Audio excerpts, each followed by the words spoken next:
Oi, pessoal, tá todo mundo bem? Eu espero que sim. Bem-vindos à Nave Química Fisiológica, um canal com pequenas gotas de conhecimento. Meu nome é Adriana Pedrenho e no vídeo de hoje nós vamos falar a respeito da fase metabólica de absorção. Essa é a primeira de uma sequência de 3 videoaulas. Sejam todos muito bem-vindos.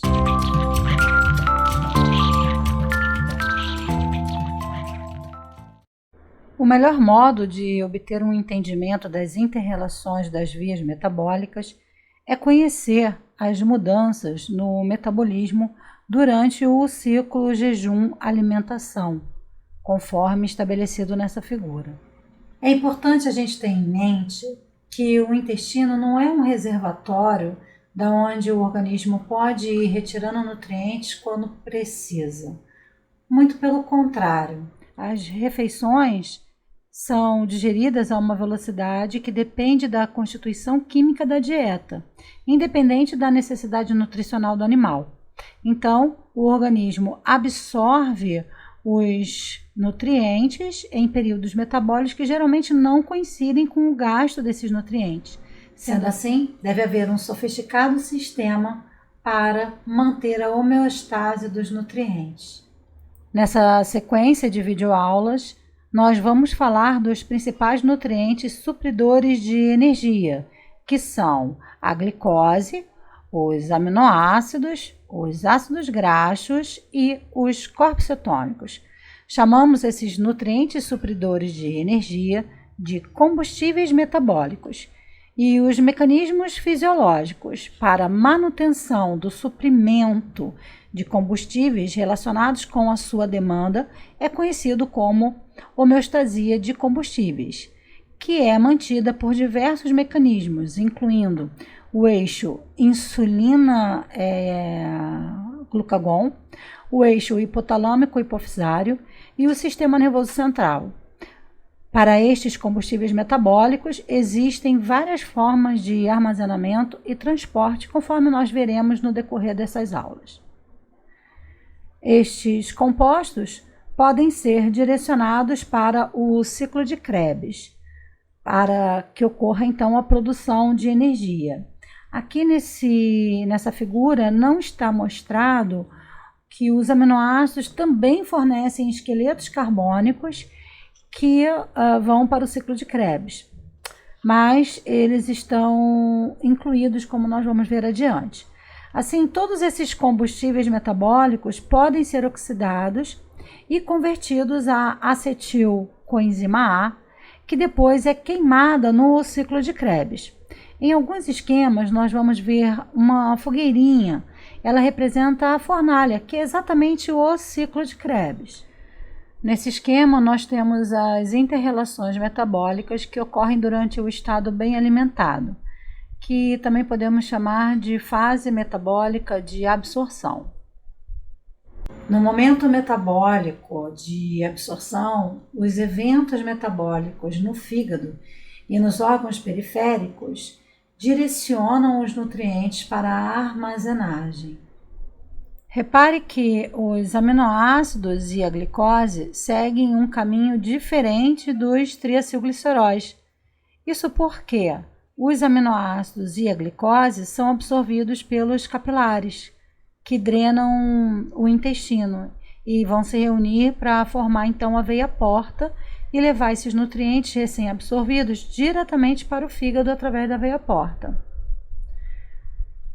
E dessa forma, a drenagem feita no intestino pela veia porta leva a glicose e aminoácidos para o fígado, enquanto que os triglicerídeos são absorvidos na forma de quilomicrons, através do sistema linfático.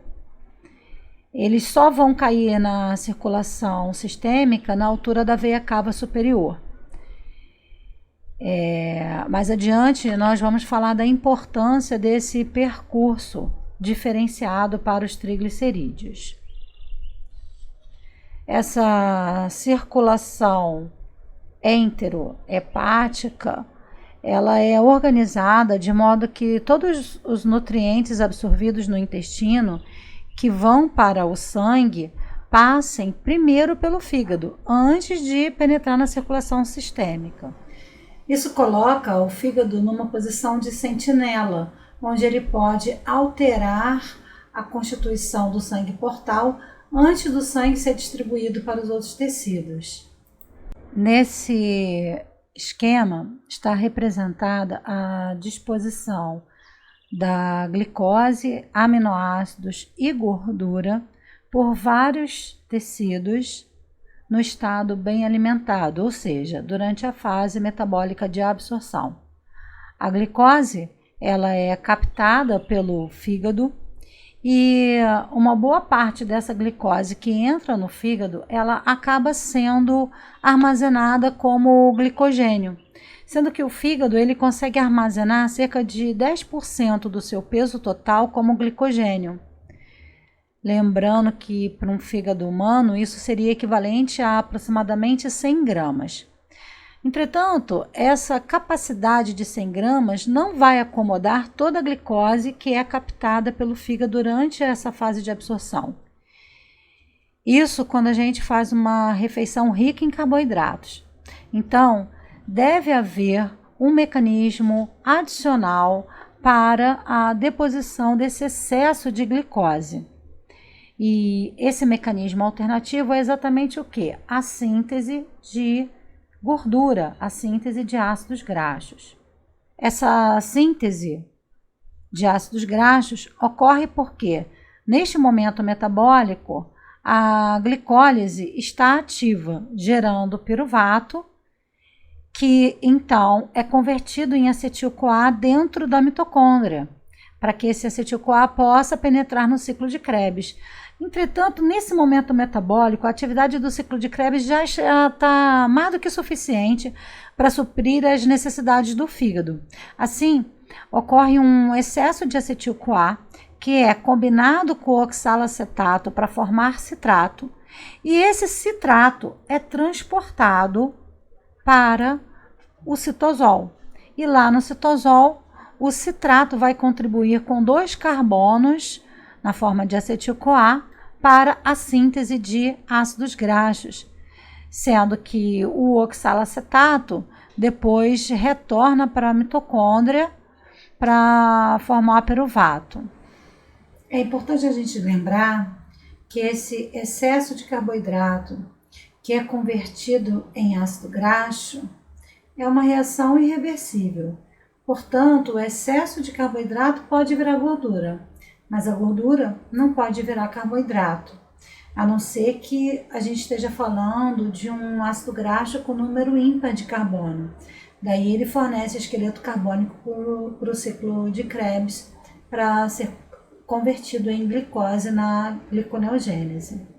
Esses ácidos graxos recém-sintetizados no fígado são empacotados como VLDL ou lipoproteínas de muito baixa densidade. Para isso, os ácidos graxos são inicialmente esterificados em triacilgliceróis e depois recebem uma cobertura de fosfolipídios, colesterol, além, claro, de proteínas, e então vão formar as lipoproteínas de muito baixa densidade, que serão exportadas para os tecidos extrahepáticos.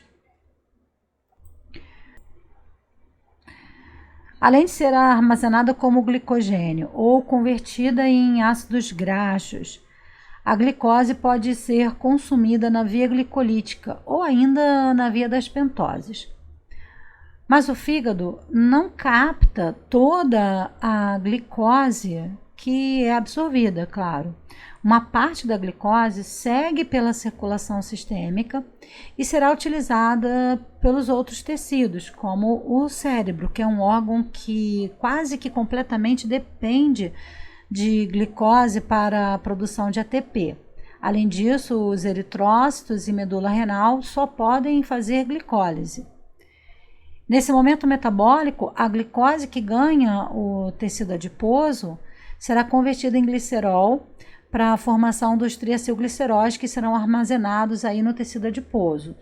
E os músculos também captam essa glicose e vão convertê-la em glicogênio ou queimá-la para obtenção de energia, dependendo da situação metabólica do músculo. Para introduzir a discussão acerca do metabolismo dos aminoácidos durante a fase de absorção, podemos classificar os aminoácidos de acordo com as suas características metabólicas, como mostrado nessa tabela aqui. Então, nós temos os dois principais grupos de aminoácidos, que são os aminoácidos essenciais e os aminoácidos não essenciais. Dentro do grupo dos aminoácidos não essenciais, nós temos glutamato, aspartato e alanina, que são importantes aminoácidos de transporte. E dentro do grupo dos aminoácidos essenciais, teremos leucina, isoleucina e valina, que formam um grupo especial de aminoácidos conhecido como aminoácidos de cadeia ramificada, ou BCAA, da sigla em inglês. Nós falaremos destes BCAAs mais adiante. Parte dos aminoácidos que são absorvidos na mucosa intestinal são utilizados pelos próprios enterócitos para obtenção de energia, mas a maior parte segue para o sangue portal, para então ser distribuído.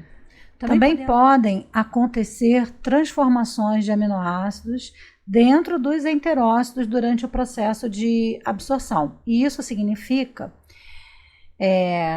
que alguns aminoácidos podem ser convertidos na forma de transporte, aminoácido de transporte, e justifica o fato do perfil de aminoácidos na veia porta ser consideravelmente diferente do perfil de aminoácido da dieta, sendo que o principal aminoácido no sangue portal é exatamente a alanina, que é o principal aminoácido de transporte. Quando o sangue portal alcança o fígado, uma grande quantidade de aminoácidos é removida do sangue e apenas um pouco mais de 20% desses aminoácidos que estão chegando ao fígado durante a fase de absorção é que vão passar para a circulação sistêmica.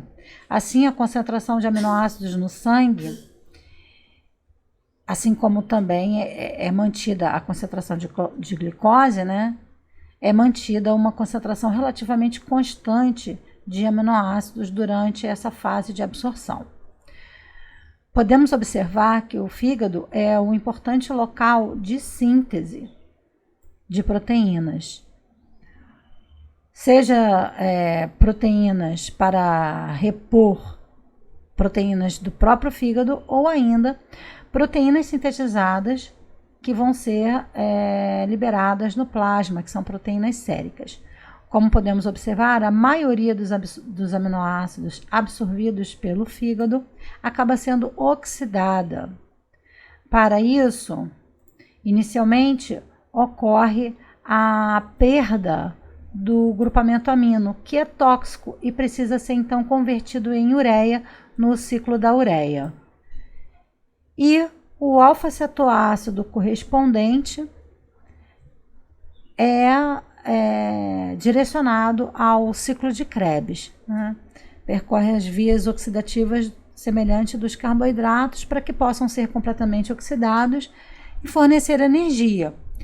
Ou ainda, esses esqueletos carbônicos podem ser convertidos em glicose na via de gliconeogênese, mas não durante a fase de absorção normalmente, a não ser que tenha sido feita uma dieta restritiva em carboidratos. Vale lembrar que os aminoácidos, eles podem suprir o ciclo de Krebs com esqueletos carbônicos, diferentemente do acetil-CoA, que é incapaz de suprir o ciclo de Krebs com um esqueleto carbônico, porque os dois carbonos que entram do acetil-CoA saem nas reações de descarboxilação.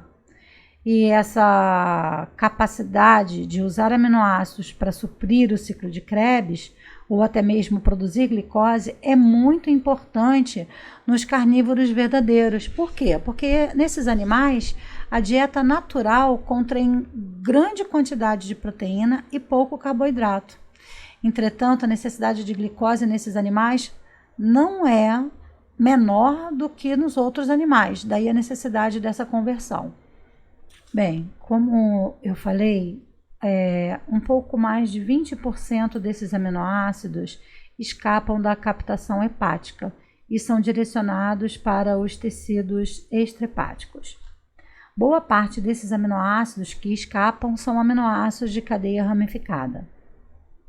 Essa rota é geralmente seguida pelos aminoácidos essenciais. Os aminoácidos, então, ganham o músculo, onde passam a fazer parte de um estoque intracelular de aminoácidos.